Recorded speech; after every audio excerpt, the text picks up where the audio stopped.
లోకము నుండి నన్ను వేరుపరచి ఎన్నికలేని నన్ను ప్రేమించి లోకము నుండి నన్ను వేరుపరచి నీ సన్నిధిలో నీ కౌగిలిలో నీ సన్నిధిలో నీ కౌగిలిలో నిత్యము నిలవగా పిలిచారు.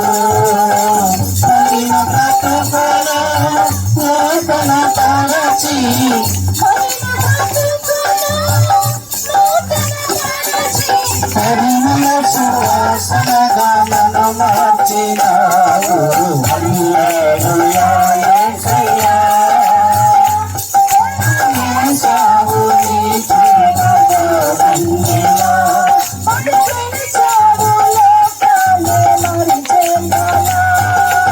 హల్లెలూయా యేసయ్యా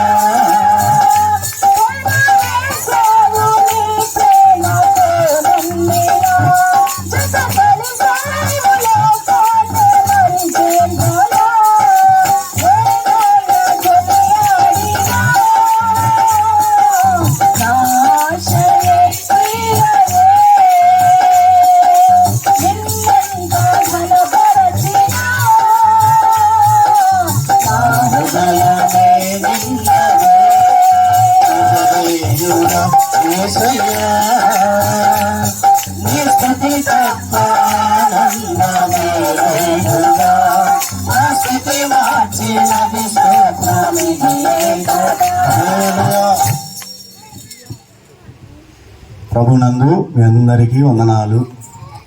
7 అంటే 7 కల్లా వచ్చేసారు. మీ అందరికీ ప్రత్యేక వందనాలు తెలియజేస్తా ఉన్నా. స్తోత్రం. మరి కొంతమంది కొద్దిగా మీ సమయాన్ని అయినా మీ సమయంలో వచ్చారంటే గ్రేటే. నిన్న కూడా ఉపవాస ప్రార్థన జరిగింది. మరి చాలామంది వచ్చారు. ఎండ తీవ్రంగా ఉన్నప్పటికీ అందరూ కలిసి ప్రార్థన చేయడానికి వచ్చారు. కొంతమంది అనుకూలత లేక చిన్న బిడ్డల తల్లు గర్భిణీ స్త్రీలు మరి రాలేకపోయారు. అయినప్పటికీ అనేకులుగా వచ్చి మీ అందరి కొరకు ప్రార్థన చేశారు. ప్రతి 2వ శనివారం ప్రార్థన జరుగుతుంది కనుక ప్రతి ఒక్కరు పాల్గొవలసిందిగా మనం చేస్తూ ఉన్నాను. స్తోత్రం. మీ అందరి కొరకు ప్రార్థన చేశాం.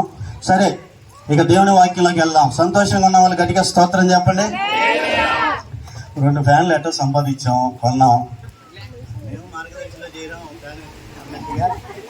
మనకి ఇంకా కావాలి. పాపం మగవాళ్ళకి లేదులే ముందు ఆడవాళ్ళు అవని అంటే ఇది అన్యాయం అన్నా అంటున్నారు. హల్లెలూయా. వస్తుందా నాన్న? గాలి వస్తుందా? వెనకాల ఉన్న వాళ్ళు స్తోత్రం. ఏం చేయలేం, మనం ఇవ్వగలిగినంత కంఫర్ట్ ఇస్తున్నాం. ఇంకా ఉంటే ప్రార్థన చేద్దాం, దేవుడే కృప చూపుతాడు. యెషయా గ్రంథం 46వ అధ్యాయం 4వ వచనం. ముదిమి వచ్చే వరకు నిన్ను ఎత్తుకున్నవాడును నేనే, తల వెంట్రుకలు నెరయ వరకు నిన్ను ఎత్తుకున్నవాడును నేనే చేసి ఉన్నాను, చంక పెట్టుకున్నవాడను నేనే. స్తోత్రం. హల్లెలూయా. చిన్న ప్రార్థన. మహాపరిశుద్ధుడా, జీవాధిపతి, సర్వశక్తి గల దేవా, ఇప్పుడు నీ సన్నిధిలో నీ మాటలు ప్రకటిస్తూ ఉండగా నీ సేవకుని వశపరచుకోండి. బలహీనయ్యా, నీ రక్తంలో కడగని ప్రతి అపరాధమును క్షమించండి. ప్రభా, పరిశుద్ధ ఆత్మతో నింపి నీ ప్రజల కొరకు, నీ సంఘము కొరకు ఇది నువ్వు ఏర్పరచుకున్న స్థలం కనుక అయ్యా, నీ దాసుని మరుగు చేసి నీవే మాట్లాడండి. కృప చూపి సహాయం చేయండి. చల్లని వాతావరణాన్ని, గాలిని దయచేయమని యేసుక్రీస్తు నామములో అడుగుచున్నాను తండ్రి, ఆమేన్. ముదిమి వచ్చే వరకు అంటే ముసలి వయసు వచ్చే వరకు. ముదిమి అంటే అర్థం కాదేమని మళ్ళా పక్కన కూడా రాశాడు. ముదిమి వచ్చే వరకు నిన్ను ఎత్తుకున్నవాడను నేనే, తల వెంట్రుకలు నెరియ వరకు అంటే ముసలితనం వచ్చినా నిన్ను ఎత్తుకున్నవాడను నేనే చేసి ఉన్నాను, సంక పెట్టుకున్నవాడను నేనే, నిన్ను ఎత్తుకొనుచు రక్షించువాడను నేనే. స్తోత్రం. దేవుడు చెప్తున్న మాట ఏంటంటే, నిన్ను ఎత్తుకునేవాడను నేనే. తండ్రి ఆయన మనల్ని చేసుకున్నవాడు. ఆయనే తండ్రి, ఆయనే తల్లి. ఏమన్నాడు? నేనే నిన్ను ఎత్తుకుంటా. ఎంతవరకు? ముదిమి వయస్సు వచ్చే వరకు, తల వెంట్రుకలు నెరియ వరకు. ఇప్పుడు మా అమ్మ ఉందేడా, అమ్మ నన్ను ఎత్తుకోవాలంటే ఏమనైతే చెప్పండి అండి, ఏమనిద్ది? ఓరే నిన్ను నేను ఆడెత్తుకుంటారా బాబు అని అవునా కదా. కానీ దేవుడు ఏమంటున్నాడు? ముజిమి వచ్చే వరకు ముసలితనం వచ్చినా, తల వెంట్రుకలు నెరిసిపోయినా నిన్ను ఎత్తుకొని వాడను నేనే, ఎత్తుకొనొచ్చు రక్షించువాడను నేనే అన్నాడు. ఇంకో మాట కూడా అక్కడ ఉంది, శంఖ పెట్టుకున్న వాడను నేనే. ఏమండి, మగవాళ్ళు ఎత్తుకుంటే, ఇప్పుడు మగవాళ్ళు ఎత్తుకుంటే భుజాన్ని ఎత్తుకుంటారు, శంఖని ఎత్తుకోరు. శంఖని ఎత్తుకుంటే అవమానం అన్నట్టుగా ఫీల్ అవుతారు. ఆడవాళ్ళు అయితే ఏం చేస్తారు చెప్పండి? మొదట ఎదుకోగానే శంఖని వేసుకుంటారు. శంఖని వేసుకునేది తల్లి. తండ్రి ఏమో ఎత్తుకుంటాడు, భుజాన్ని వేసుకుంటాడు, భారం భరిస్తాడు. తల్లి ఏమో శంఖన పెట్టుకునేది. అంటే ఏంటి? దేవుడు మనకి తల్లి, తండ్రి ఆయనే. స్తోత్రం, హల్లెలూయా. అదిగాక ఈరోజు ఒక స్పెషల్ డే ఉంది అమ్మా, మదర్స్ డే, తల్లుల దినం అంట. ఏమన్నా దినోత్సవం కాబట్టి మదర్స్ డే కూడా ఈరోజు. ప్రియులారా, తల్లి వలె, తండ్రి వలె ఈరోజు మన బాధ్యత నెరవేరుస్తానని చెప్తా ఉన్నాడు దేవుడు. ఎత్తుకొనుచు రక్షించువాడను నేనే. ఇంకో మాట కూడా ఉంది, యెషయా గ్రంథం 66వ అధ్యాయం 13వ వచనంలో, ఒకని తల్లి వాణ్ణి ఆదరించినట్లు నేను మిమ్మల్ని ఆదరించెదను, యెరూషలేములోనే మీరు ఆదరించబడిదరు. యెరూషలేము అంటే సంఘం. యెరూషలేములోనే మీరు ఆదరించబడిదరు. హల్లెలూయా. అంటే తల్లి తండ్రి దేవుడై ఉన్నాడు. తల్లి తండ్రి బాధ్యత ఎలా నెరవేరుస్తారో, ఎలాగా భారాన్ని మోస్తారో, అలాగా మనుషుల యొక్క భారాలు మోయడానికి ఈరోజు దేవుడు సిద్ధంగా ఉన్నాడు. ఏమండి, తల్లి సహజంగా భారం. అప్పుడప్పుడు నేను చూస్తా ఉంటా, స్కూల్ పిల్లల్ని బస్సులు ఎక్కిటాకి వెళ్తారు తల్లులు. ఎక్కితాకి వెళ్తారు లేదా? చిన్నపిల్లాడు ఆ పిల్లాడిని ఒక చోట వేసుకుని వెళ్ళిద్ది, వాడి బ్యాగ్ తల్లి మోసుకుంటే వెళ్తూ ఉంటుంది. అవునా కదా? ఇప్పుడు స్కూల్కి వెళ్తున్న ఎవరు? తల్లా పిల్లాడా? ఎవరు మోస్తున్నారు బ్యాగు? తల్లి మోస్తా ఉంది. వాడిని నడిపించి నడవలేకపోయి అలిసిపోయాడనుకో, భారంగా ఉందనుకో, ఈ బ్యాగ్ భారంతో పాటు వాడిని కూడా ఎత్తుకునేద్ది. అలాగే ఈరోజు ప్రియులరా, మనుషులుగా ముదిమి వయసు వచ్చే వరకు నేను ఎత్తుకున్నవాడు నేనే. అంటే ఈరోజు మనుషులుగా మన జీవితాల్లో ఏ వయసులో ఉన్నా ఈరోజు మనుషుల్లో అనేక భారాలు ఉన్నాయి. ఆ భారం ఎక్కడ దించుకోవాలో తెలియట్లా. ఆర్థిక భారాలు ఉన్నాయి, కుటుంబాలలో భారాలు ఉన్నాయి, శత్రువులు, ఇబ్బందులు అదొక భారంగా ఉంది, బిడ్డలు ఒక భారంగా ఉంది. అనేక రకాల భారాలతో ఈరోజు మనుషులు నలిగిపోతా ఉన్నారు.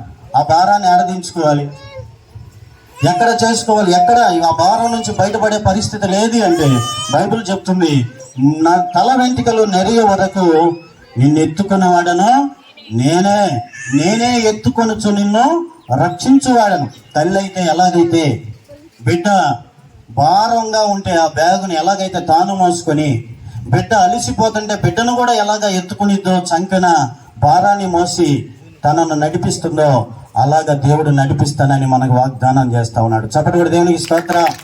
అందుకే మత్తయి సువార్త 28:11 ప్రయాసపడి భారము మోసుకొనుచున్న సమస్త జనులారా, ప్రయాసతో భారాలు మోసుకొనుచున్న సమస్త జనులారా, నా యుద్ధకు రండి, నేను మీకు విశ్రాంతిని ఇస్తాను. నా యుద్ధకు రండి, ఇదిగో నేను మిమ్మల్ని, మీ భారాలు నేను మోస్తాను. ఈరోజు ఏ పరిస్థితులు అలిసిపోతున్నారు, ఏ పరిస్థితుల్లో ముందుకు వెళ్ళలేకపోతున్నారు, భారం మోయలేక ఏం చేయాలో అర్థం కాక దిక్కు తోచని స్థితిలో ఉన్నారో, ఏ విషయంలో భయపడిన అవసరం లేదు. నీ భారమును మోసే దేవుడు ఉన్నాడు, ఆయన ప్రభు అయిన యేసుక్రీస్తు. ఈరోజు ఏ వయసులో ఉన్నా, ఎలాంటి భారాల్లో మనం ఉన్నా, మన భారాలు మోయడానికి ఆయన సిద్ధంగా ఉన్నాడు. రమ్మంటున్నాడు. ప్రయాసపడి భారం మోసుకొనుచున్న సమస్త జనులారా, నా యుద్ధకు రండి, నేను మీకు విశ్రాంతిని ఇస్తా. నా యుద్ధకు రండి. 55వ కీర్తన ఒక మాట చదువుతా చూడండి. అక్కడ ఉంటది, నీ భారము యెహోవా మీద మోపము, ఆయనే నిన్ను. ఎన్నో వచనమా? 55వ కీర్తన 22వ వచనం. నీ భారము యెహోవా మీద మోపము, అది ఆయనే నిన్ను ఆదుకుంటాడు. ఈరోజు పిల్లలు ఎలాంటి భారాలున్నా ఇదిగో తల్లి వలె మన బాధ్యత మోయడానికి సిద్ధంగా ఉన్నాడు. మన భారం మోయడానికి సిద్ధంగా ఉన్నాడు. మన బాధ్యతలు మన పక్షంగా నిలబడి నెరవేర్చడానికి సిద్ధంగా ఉన్నాడు. అయితే మన భారము ఆయన మీద మోపాలి. మీ భారము యెహోవా మీద మోపుము, ఆయన నిన్ను ఆదుకుంటాడు. మన భారాలు ఎవరు ఆదుకుంటారు చెప్పండి? ఏమండి, అప్పుడప్పుడు పిల్లాడు బాధపడతా ఉన్నాడనుకో, వ్యాధితో జ్వరం వచ్చి బాధపడతా ఉన్నాడనుకో, అందరూ పడుకున్న తల్లి పడుకోదు. స్తోత్రం చెప్పండి ఒకసారి. తల్లి పక్కనే కూర్చునేది. ఆడు మూలుగుతా, వాడికంటే బాధ కలిగి జ్వరంలో మూలుగుతా ఉంటాడు. కానీ తల్లి ఏముంది, ప్రశాంతంగా పడుకోవచ్చు కదా, కానీ పడుకోదు. ఎందుకని? బిడ్డ ఇంత బాధపడతా ఉంటే ఎలాగా పడుకోగలను అని పక్కనే కూర్చొని డాక్టర్ గారు చెప్పిన సమయానికి మందులు వేసుకుంటా పక్కనే కాసుకొని ఉండిద్ది. కాసుకొని ఉన్న తల్లి ఏం చేసిందో తెలుసా? ఆ బాధపడతా ఉంటే, నాయన భారమా మోసుకుంటాకి, ఈ బాధ తగ్గిపోద్దులేనయ్యా, పక్కనైతే ఉండగలదు కానీ ఆ వ్యాధిని తగ్గించలేదు, ఆ పడుతున్న బాధను తొలగించలేదు. కానీ యేసయ్య మనకి తల్లిగా ఉన్నాడు. ఆయన ఏం చేస్తాడంటే, ఎవరైతే ఆయన వారి భారం ఆయన మీద మోపుతారో ఆయన ఆ భారాన్ని తీసుకోవటమే కాదు, ఆ భారానికి సంబంధించిన సమస్యను కూడా తొలగించడానికి సిద్ధంగా ఉన్నాడు. చెప్పబడి దేవునికి స్తోత్రం. ఈరోజు మనుషులుగా అనేక భారాలు ఉన్నాయి. మార్కు సువార్త 2వ అధ్యాయం మనం చూస్తే, మార్కు సువార్త 2వ అధ్యాయం కానీ చూస్తే అక్కడ పక్షవాయువుతో ఒక ఆయన పడి ఉంటాడు. పక్షవాయువు గల ఆయన. ఏమండి, 3వ వచనం, కొందరు పక్షవాయువు గల మనుషుని 4 చేత మోయించుకొని ఆయన యొద్దకు తీసుకొని వచ్చిరి. చాలా మంది కూడి ఉన్నందున వారి ఆయన యొద్దకు చేరలేక ఆయన అన్న చోటికి పైగా ఇంటి కప్పు ఉప్పి సందు చేసి పక్షవాయువు గలవాణిని పరుపుతోనే దింపిరి. యేసు వారి విశ్వాసము చూచి, కుమారుడా, నీ పాపాలు క్షమించబడి ఉన్నవని చెప్పాను. 9వ వచనం కూడా చదివితే, నీ పాపములు క్షమించబడి ఉన్నవని చెప్పుట సులభమా? నీవు లేచి నీ పరుపెత్తుకొని నడవమని చెప్పుట సులభమా? అయితే పాపములు క్షమించటకు భూమి మీద మనుష్య కుమారునికి అధికారము కలదని మీరు తెలుసుకున్న వాళ్ళను వారితో చెప్పి, పక్షవాయువు గల వారిని చూచి నీవు లేచి నీ పరుపెత్తుకొని ఇంటికి పొమ్మని నీతో చెప్పుచున్నాను నేను.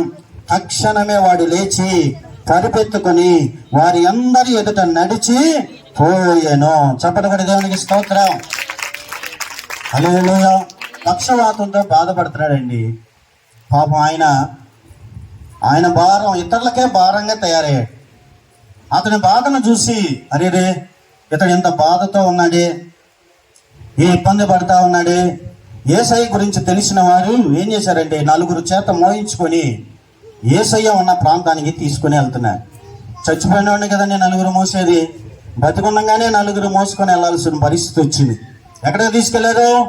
యేసయ్య దగ్గరికి తీసుకెళ్తా ఉన్నారు. ఎందుకని?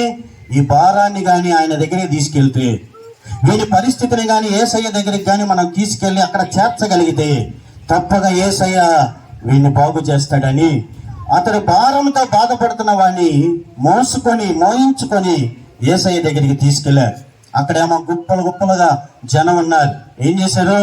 ఇంటి కప్పు తీసి మంచంతో సహా యేసయ్య ముందు వదిలారు చిన్నగా.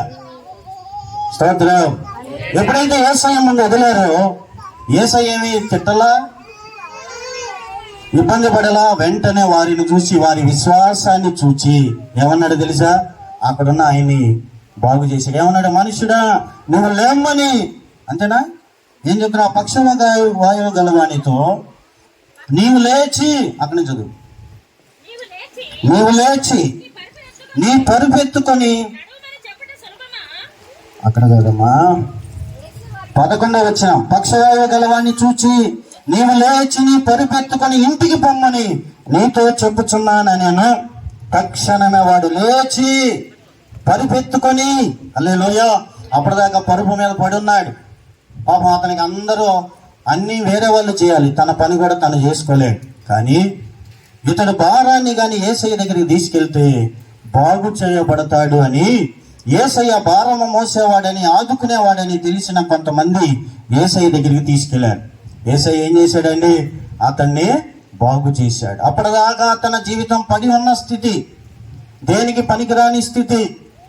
ఆ తెలివి గల్లవాడు అయి ఉండొచ్చు, అప్పటిదాకా బాగా సంపాదించినవాడు అయి ఉండొచ్చు, అందరూ ఉన్నవాడు అయి ఉండొచ్చు, అందరన్న అనాథలాగా తన పని తాను చేసుకోలేని పరిస్థితుల్లో తన జీవితమే తనకి భారంగా బతుకుతున్నవాడు, పడి ఉన్నవాడు అక్కడ ఉన్నాడు. కానీ అతన్ని బాగు చేసేవాడు ఉన్నాడు అని, యేసయ్య దగ్గరికి అతను తీసుకెళ్తే బాగుపడతాడని కొంతమంది మోయించుకొని ఆయన దగ్గరికి తీసుకెళ్లారు. ఎప్పుడైతే యేసయ్య దగ్గరికి చేర్చారో అప్పటిదాకా పడి ఉన్నవాడు, అప్పటిదాకా ఇతరులు బాగు చేయాలి, ఇతరులు అతని భారాన్ని చూసుకోవాల్సిన వారు అయితే ఎప్పుడైతే యేసయ్య దగ్గరికి వెళ్ళాడో యేసయ్య అతన్ని బాగు చేశాడు, అతని పరిస్థితి నుండి అతన్ని విడిపించాడు. హల్లెలూయా. ఈరోజు ప్రియులారా, దేవుడు బాగు చేసేవాడు.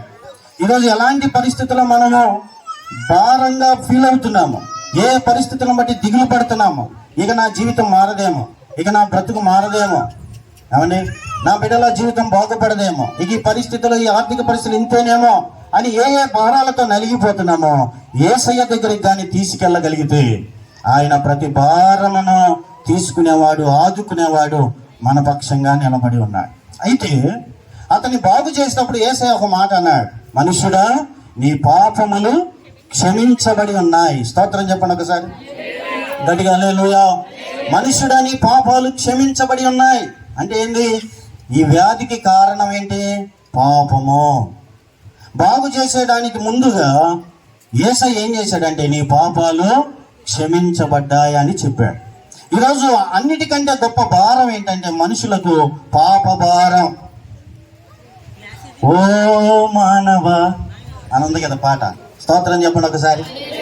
పాప భారం ఈరోజు మనిషి మీద ఉంది. తెలుసో తెలియకో మనిషి తప్పుడు నిర్ణయాలు చేసేస్తున్నాడు, తప్పులు చేసేస్తున్నాడు, అనేక రకాల పరిస్థితులకు మనిషి వెళ్ళిపోతున్నాడు.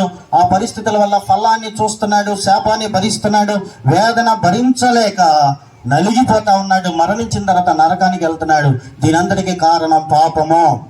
పాప భారం ఎవరు తీసేస్తారు? యేసయ్య చెప్తున్నాడు, ప్రయాసపడి భారం మోసుకునే వాళ్ళారా నా యొద్దకు రండి.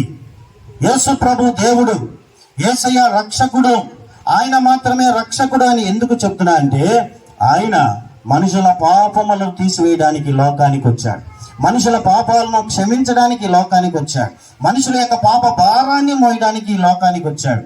అందుకనే బాప్తిసం ఇచ్చి యోహాను యేసయ్యని చూచి బాప్తిసం తీసుకొని వెళ్తా ఉంటే ఏం చెప్పాడు? ఇదిగో లోక పాపములు మోసుకొని పోవు దేవుని గొర్రె పిల్ల. చెప్పండి కూడా దేవునికి స్తోత్రం. లోక పాపపు భారం తన మీద వేసుకుంటాకు వచ్చాడండి. దేవుని గొర్రె పిల్లగా, అనగా గొర్రె పిల్ల కాదు, గొర్రె గాలి ఎలాగైతే బలిస్తామో, మనుషులు తప్పులు చేసి, మనుషులు అపరాధాలు చేసి వారి పాపాలు పోవడానికి ఎలాగైతే గొర్రెలను బలులు ఇస్తుంటారో అలాగే నిష్కల్మషుడు, ఏ పాపము ఎరగని పరిశుద్ధుడు అయినప్పటికీ ఆయన సర్వమానవాళి పాప శాపము కొరకు తను బలైపోవడానికి ఒక గొర్రె వలె తల దించుకొని మనందరి కొరకు వెల చెల్లించడానికి, మన పాప భారం మోయడానికి వచ్చాడు. కల్వరి శిలువలో పాప భారాన్ని మోసి పాపానికి విరుగుడు ఆయన చేసేసాడు. హల్లెలూయా. పాపానికి ప్రాయశ్చిత్తం చేశాడు. ఈరోజు పిల్లరా, ఆ పాప భారం ఈరోజు మనుషుల్ని కొంగదీస్తుంది. ఆ పాపం ఉన్నంతసేపు, మనుషుల మీద ఆ పాపం ఏలుబడేంత చేసేంతసేపు మనిషి వేదన, బాధ, శ్రమలో వెళ్తుంటాడు. అయితే ఆ పాప భారాన్ని తొలగించే యేసయ్య దగ్గరికి రావాలి. ఈరోజు ఇంకా రక్షణ పొందినవారు, ఇంకా బాప్తిసం పొందినవారు, మీ మీద మీ పాపాలు ఉన్నాయండి. స్తోత్రం చెప్పండి ఒకసారి. ఆ పాపాల భారం ఎలా తొలగించుకుంటాం? ఆ పాపాల నుండి ఎలా విడిపించబడతాం?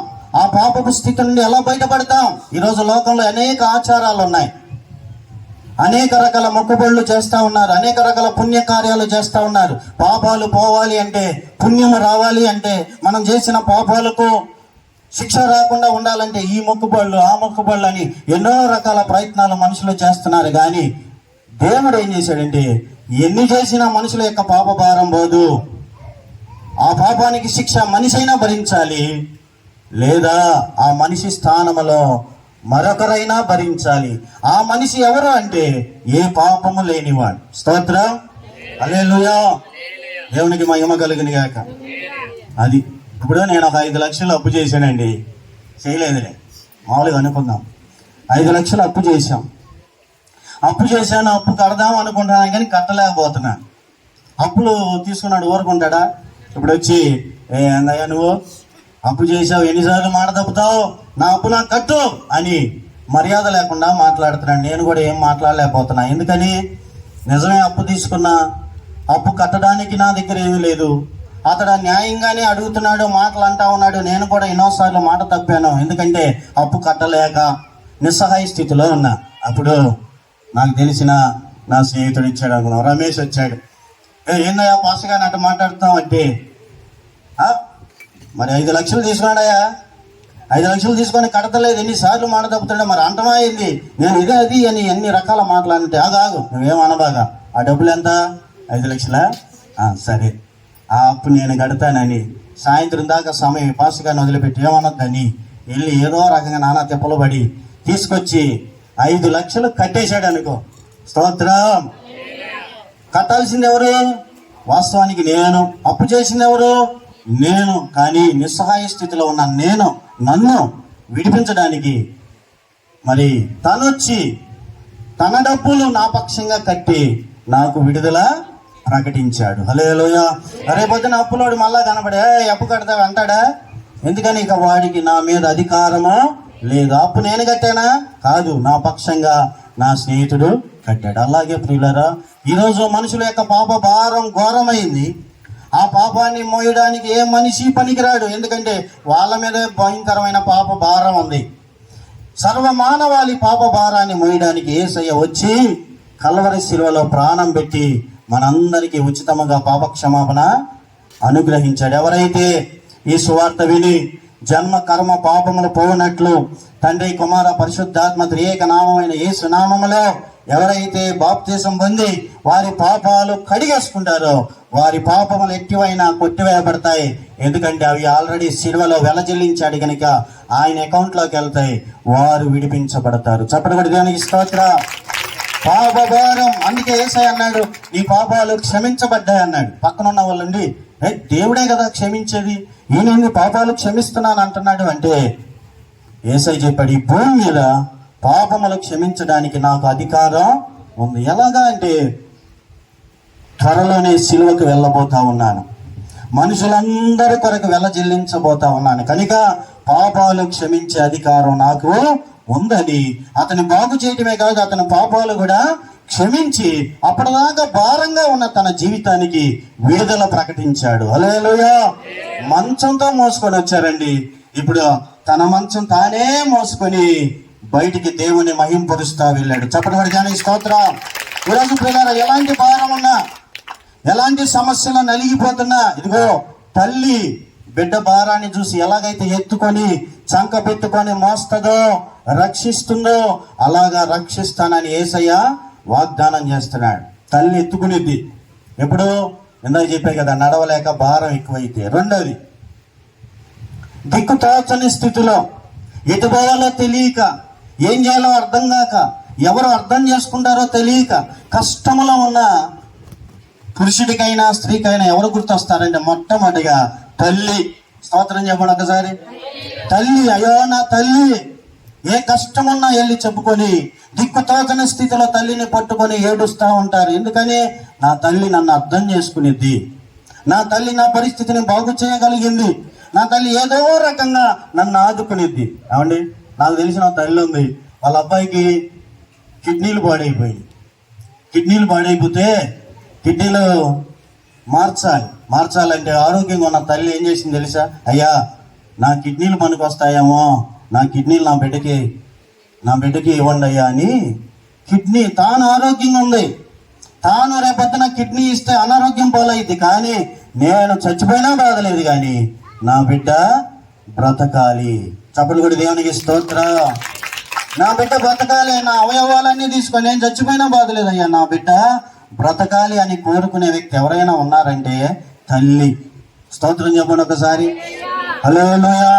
ఈరోజు ఏ పరిస్థితి ఉన్నా, ఏ ఇబ్బంది ఉన్నా తల్లి అయితే కిడ్నీలు ఇవ్వగలదు, ప్రాణం ఏదైనా ఇవ్వగలదేమో, కానీ యేసయ్య ఏమి ఇచ్చాడంటే తన ప్రాణాన్నే మన కొరకు ఇచ్చేశాడు. హల్లెలూయా. దేవునికి స్తోత్రం. ఈరోజు దిక్కుతోచని స్థితిలో ఉన్నాయేమో, ఏం చేయాలో అర్థం కాక, ఎటు పోయాలో తెలియక, ఎవరి దగ్గరికి వెళ్ళాలో చెప్పుకోవాలో తెలియక, తల్లి తండ్రి ఉన్నప్పటికీ ఎవరు నా జీవితాన్ని వారుండి ఏడవగలరు, వారుండి మనతో బాధపడగలరు, కానీ మన సమస్యని ఎవరు తొలగించగలరు? కానీ యేసయ్య తల్లి వలె వచ్చాడు. అక్కడ రాయబడిన మాట యెషయా గ్రంథం 66:13లోనా, ఒకని తల్లి వాణిని ఆదరించినట్లు నేను మిమ్మల్ని ఆదరించేదను. యెరూషలేములోనే మీరు ఆదరించబడినారు. యెరూషలేము అంటే దేవుడు ఉండే స్థలం, దేవుని మందిరం ఉండే స్థలం. యెరూషలేములో మీరు ఆదరించబడినారు. హల్లెలూయా. బైబిల్లో హన్నా అనే ఒక తల్లి ఉంది, మీ అందరికీ తెలుసు. ఇప్పుడు చదవని అవసరం, ముగిస్తున్నా. స్తోత్రం. సంతోషంగా చెప్పండి. హన్నా అనే సోదరి ఉంది. తన భర్త మంచివాడు, కానీ ఆమెకు పిల్లలు కలగల. ఆ రోజుల్లో బహుభార్య తత్వం ఉంది. పిల్లలు పుట్టకపోతే వేరే పెళ్లి చేసుకోవచ్చు, అలాగా చేసేసుకున్నాడు. చేసేసుకుంటే ఆమెకు పిల్లలు పుట్టారు. పెనిన్న పిల్లలు పుడితే ఈ పెనిన్న పిల్లలు లేని హన్నాను ఎంతో గాయం చేస్తూ ఉంది, మాటల ద్వారా కుళ్ళపడుస్తూ ఉంది. ఈమెమో భక్తి పర్రాలు, గొడవాడే మనిషి కాదు. అలా అని భర్తకు చెప్పి వాళ్ళ గొడవ పెట్టే రకం కూడా కాదు. తన పరిస్థితి వెళ్ళి నలుగురికి చెప్పుకునే మనిషి కూడా కాదు. లోపల కుంగిపోతుంది, లోపల నలిగిపోతుంది. ఎక్కడ ఆధారం లేని పరిస్థితి ఉంది. కానీ భర్త మంచివాడి కదా. ఆమె దిగులు పడుతూ ఏడుస్తూ ఉంటే భర్త వచ్చి, అమ్మా 10 మంది పిల్లల కంటే నేను లేనా? ఎందుకు పిల్లలు అని ఏడుస్తావు? నేనున్నానుగా, నీకేం తక్కువ చేశానా? నేనున్నాను కదా అని ఆదరిస్తున్నాడు. స్తోత్రం చెప్పండి ఒకసారి. భర్త చూడండి, భర్తలో కొత్త పెళ్ళైన వాళ్ళు స్తోత్రం చెప్పండి. భార్య బాధల్లో ఇంకొద్ది బాధ పెట్టడం కాదండి, భార్య బాధను నిష్ఠూర పెట్టకుండా వారిని ఆదరించాలి. స్తోత్రం చెప్పండి ఒకసారి. హల్లెలూయా. భార్యలు బలహీన ఘటాలు ఊరకే పగిలిపోయాయి. బలహీన ఘటం అంటే ఏంది? గ్లాస్ చూడండి, ఇది ఎంత స్ట్రాంగ్ ఉందో అన్న వాళ్ళు చేయలేదండి. అమ్మా ఎంటన్నారా ఎంటలేదండి? ఊరకే వదిలితే ఏమైపోద్ది చెప్పండి? పగిలిపోద్దా లేదా? ఎందుకని? బలహీన ఘట్టం. కొండ కూడా బలహీన ఘట్టం అంటే వస్తువు, పడగానే పగిలిపోద్ది. స్త్రీలు బలహీనమైన వారు. భర్తగా ఉన్నవారు ఏం చేయాలి? ఏ విషయాల్లో వారు బలహీనంగా ఉన్నా, దిగులు పడుతున్నా, కష్టపడుతున్నా భర్తలు ఆదరించాలి. అందరిని వదిలి నీవే దిక్కని అందరినీ వదిలేసి, తన ఇంటి వారిని స్వజనమును వదిలేసి భర్తే ప్రపంచంగా బతకడానికి వచ్చిన భార్యను భర్తలో నిష్ఠూర పెట్టకూడదు, వారిని ఆదరించాలి. స్తోత్రం. భార్యలు కూడా అంతే. స్తోత్రం. ఇస్సాకు గురించి మంచి మాట రాయబడిందండి. చదవనా ముగినా? ఇస్సాకు గురించి మంచి మాట చూడండి. ఇస్సాకు ఆదికాండం. శారా చనిపోయింది. చనిపోయినప్పుడు ఎప్పుడైతే రెబెకాను వివాహం చేసుకున్నాడో, శారా గుడారములోనికి ఆమెను తీసుకువెళ్ళానని రాయబడి ఉంటుంది. చదవమ్మా. చెప్తే కదయ్యా చదివేది. స్తోత్రం.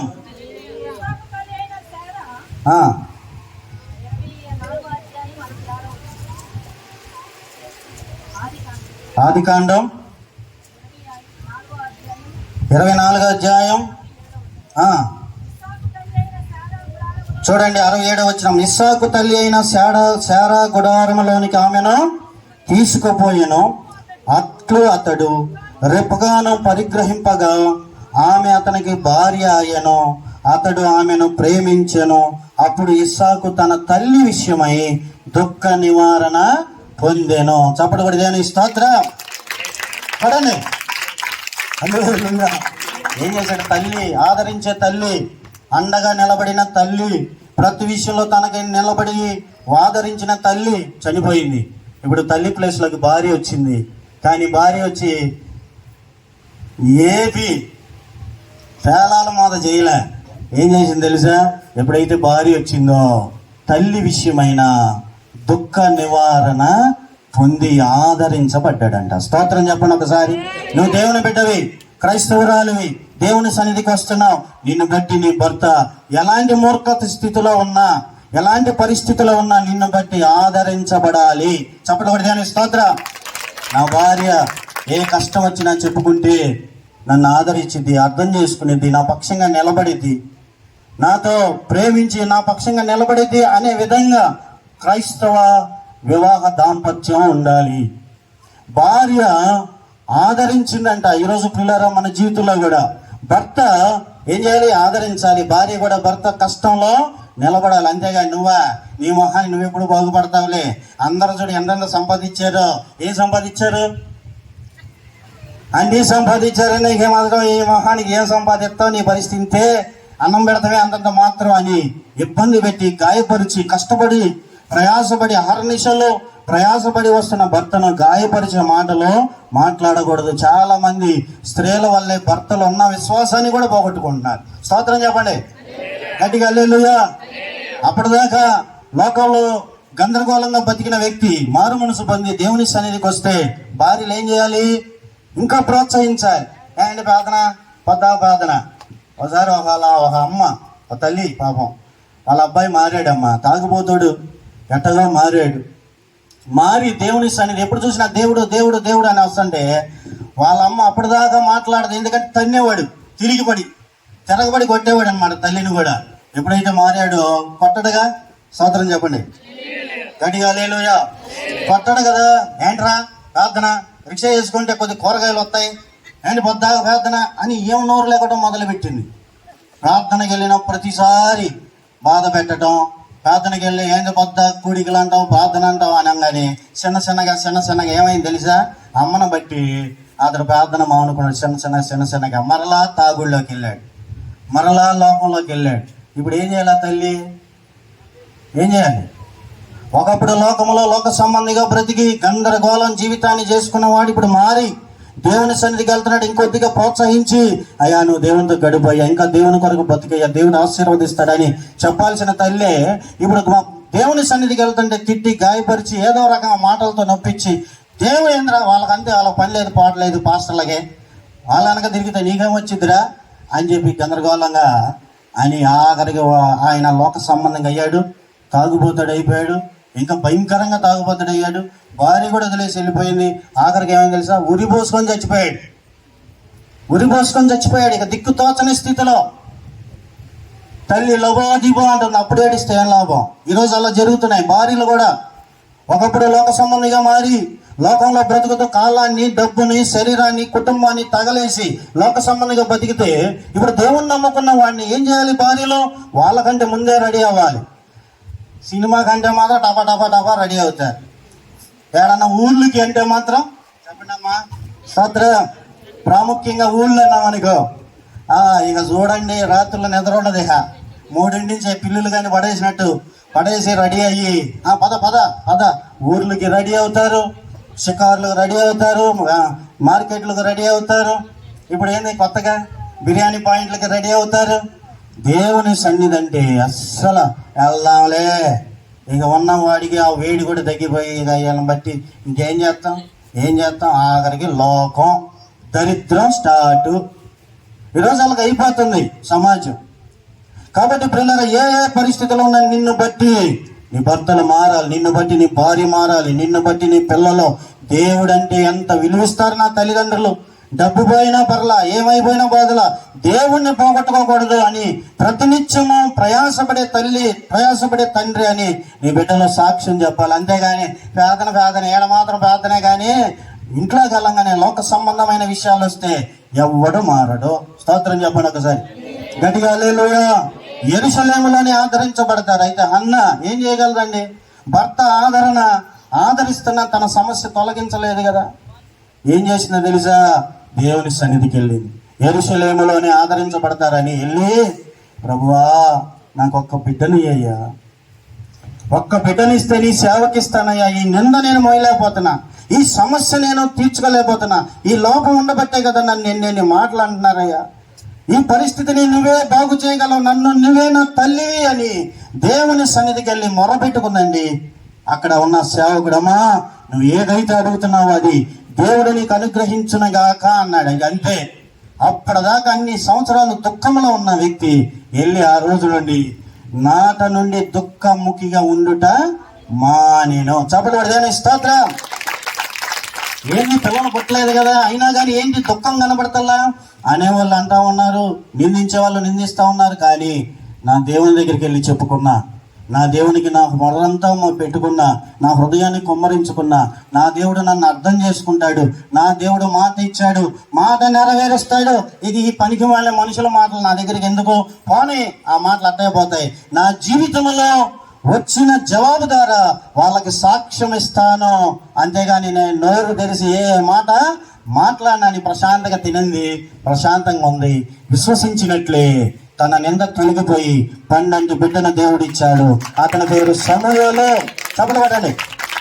హల్లెలూయా. దిక్కుతోచని స్థితిలో ఎటుపోవాలి, ఈ మాటలు పడుతూ కుంగిపోతూ నలిగిపోతూ ఎవరి ఆదరణ పొందలేక ఈ భారాన్ని ఇలాగే చచ్చిపోవాలా? కాదు కాదు. యెరూషలేము ఉంది, దేవుని సన్నిధి ఉంది.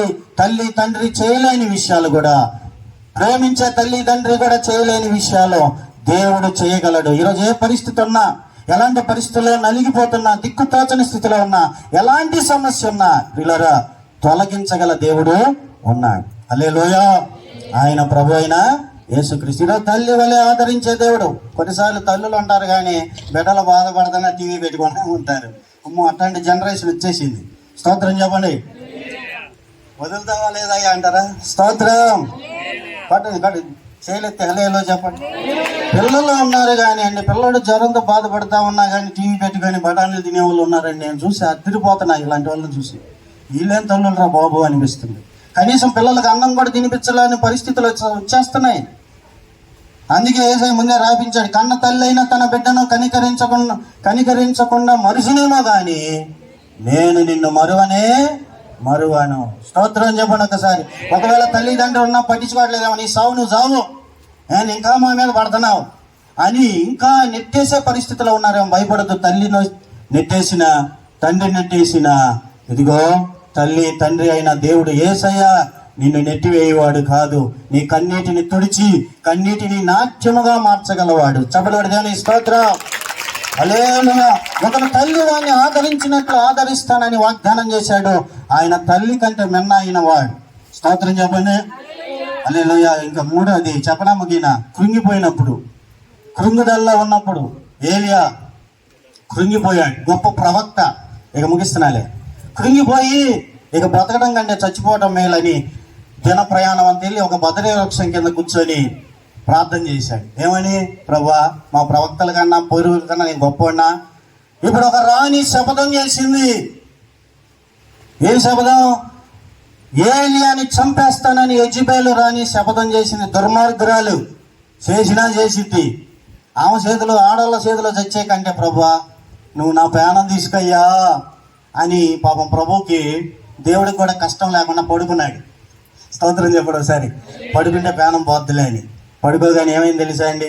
కుంగిన స్థితిలో చచ్చిపోతాను, మరణాపేక్ష గలవాడై చావొస్తే బాగుండు, మరి నా పాటికి నేను చచ్చిపోతే నరకానికి వెళ్తాను, అదేదో ప్రభువే తీసుకోవాలని, ప్రభువా తీసుకో అని పడుకున్నాడు. పడుకుంటే దేవుడు దూతను పంపి ఏలియా లే అని చెప్పాడు. లేవగానే రొట్టెలు పెట్టి ఆహారం తిను సావు అంటున్నా కానీ ముందు అన్నం తిను. అవునా? అన్నం తిని నీళ్లు తాగనగానే చచ్చిపోతాను అన్నాడు. అన్నం వద్దు నీళ్ళు వద్దు అనాలిగా. టపటపా తిని ప్రశాంతంగా పడుకున్నాడు. చప్పుడు పడితేనే స్తోత్ర. ఎవరంటారండి అలాగా? తల్లి కదా. సామెత కూడా ఉంది కదా, అమ్మా ఇప్పుడు నన్ను తిట్టుకోబాకండి, మామూలుగా చెప్తున్నా. స్తోత్రం చెప్పండి. తల్లి ఏమో కడుపు చూసిద్దంట. చెప్పండి గట్టిగా స్తోత్ర.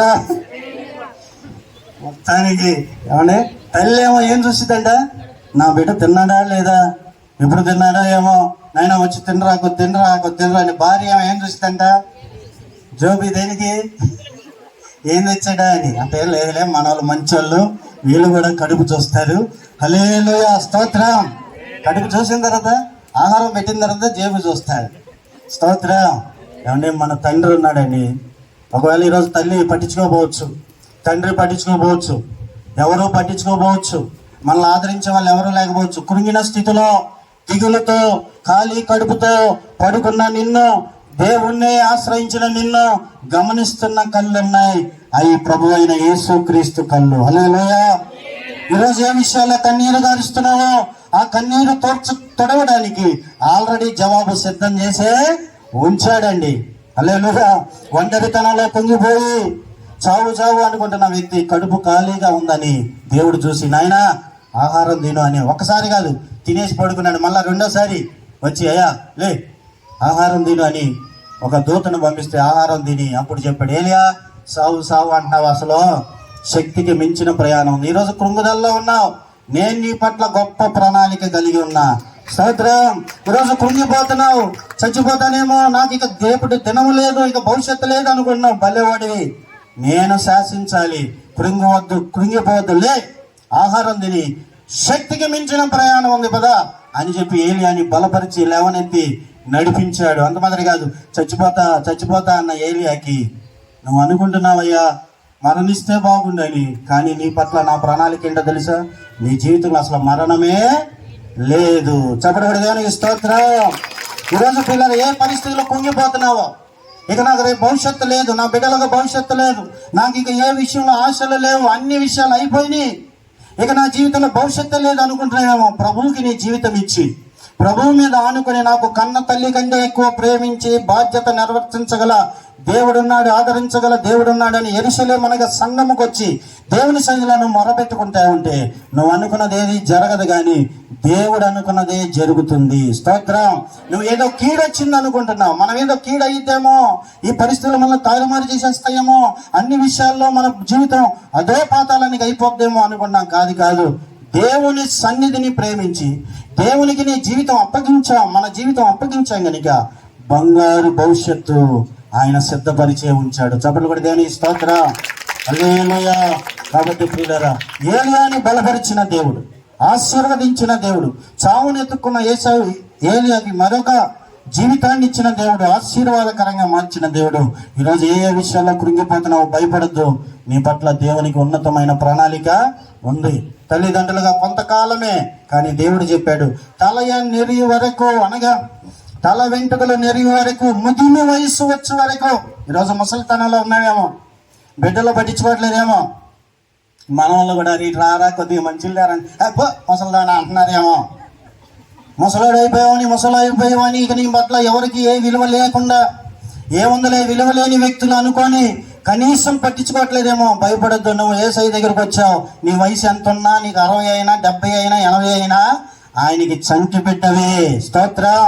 చంటి బిడ్డను చంకనెత్తుకున్నట్లు ముదిమి వయసు వచ్చే వరకు ఎత్తుకొని ముద్దాడువాడని నేనే, రక్షించేవాడిని నేనే, పోషించేవాడిని నేనే, నీ బాధ్యత నెరవేర్చగలవాడను నేనే అని యేసయ్య చెప్తున్నాడు. అతి గొప్ప దేవుని సన్నిధిలో ఉన్నావు, ఏ విషయంలో కలవరపడద్దు.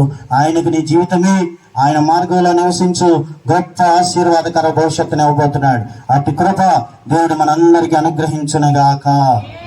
ఆమేన్. ప్రార్థన చేద్దాం. ప్రతి ఒక్కరు తల వంచండి, ఒక మాట ప్రార్థన చేద్దాం. తల్లిగా ఆయన ఉన్నాడు, తండ్రిగా ఆయన ఉన్నాడు. మోకాళ్ళ మీదకి రండి, ప్రార్థన చేద్దాం. ఈరోజు నీ భారాలు ఏదైనా ఆయన మీద మోపు. పాప భారం ఉందా? ఆయన మీద మోపు. ఇంకా రక్షణ పొందలేదా? రక్షణకు సిద్ధపడు. ఇంకా ఏ భారాలు ఉన్నాయా? ఆ భారాల కంటే ముఖ్యంగా పాప భారం తీసేయడానికి యేసయ్య వచ్చాడు.